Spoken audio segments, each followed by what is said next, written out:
Hi everyone, if you like what I do, then be sure to hit that subscribe button and consider checking out my Patreon. Enjoy the video.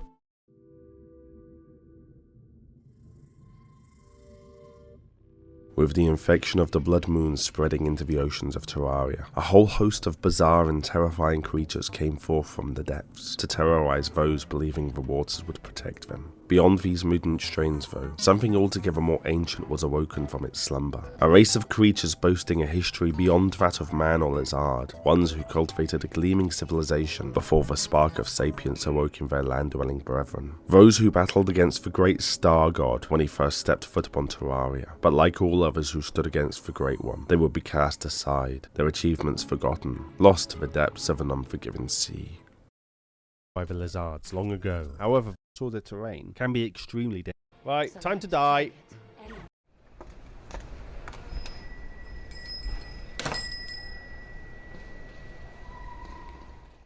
When the world was new and the calamitous events that would befall Terraria remained in the far future, the fledgling species of lizards scurried about the land, only now beginning to learn the ways of fire and stone. Deep in the primordial waters of Terraria's oceans, however, a distant relative of these landlocked reptiles had already taken an evolutionary leap that would advance them far beyond any species that would emerge for millennia to come. Unlike the lizards who would come to scar the world and wage wars that changed the very course of history, these distant cousins remained secluded, quietly working in tandem with the natural world, remaining not but a myth for the entirety of their existence. They were the merfolk, peaceful, aquatic beings who learnt the ways of kelp farming and squid herding to sustain themselves. Lacking the ability to create fire, as every other evolved species had, they went on to devise innovative ways of lighting and food preparation. Like they had around rivers on the surface, communities built up around thermal vents as merfolk sought sources of heat, soon finding that the vents were ideal for cooking food they had hunted.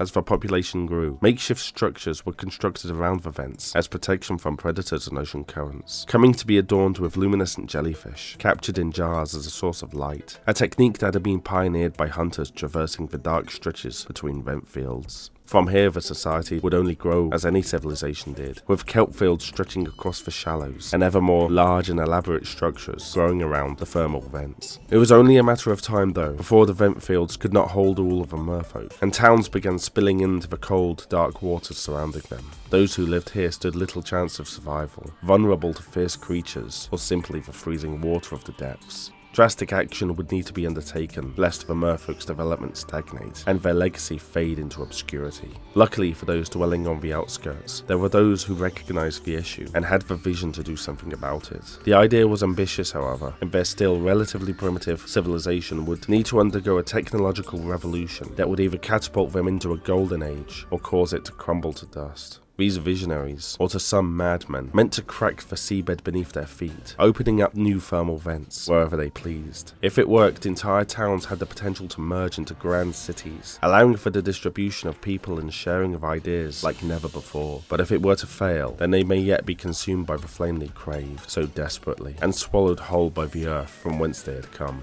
Regardless of the risks and resistance from some, the merfolk chose to move forward with the project, and thousands of bombfish were harvested for their explosive agent, so a device unlike anything the world had ever seen could be constructed. The merfolk would dig a borehole in the dark waters outside one of their towns, and place the bomb inside before detonating it.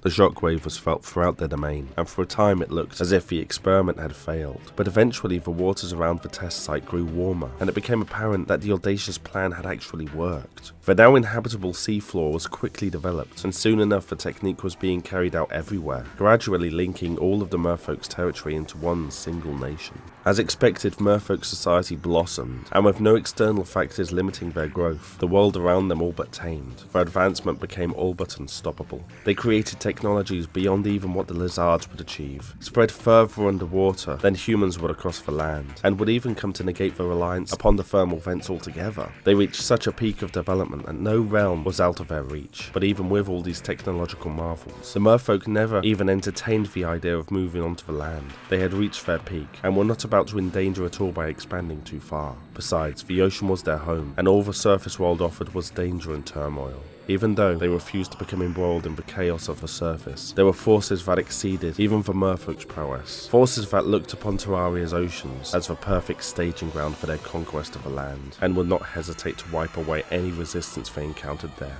The merfolk civilization may have been what many would call a perfect society, advanced, tolerant, and peaceful, but through no fault of their own, it would fall like any other, for the great old one approached upon his cosmic chariot, and before his might none would stand.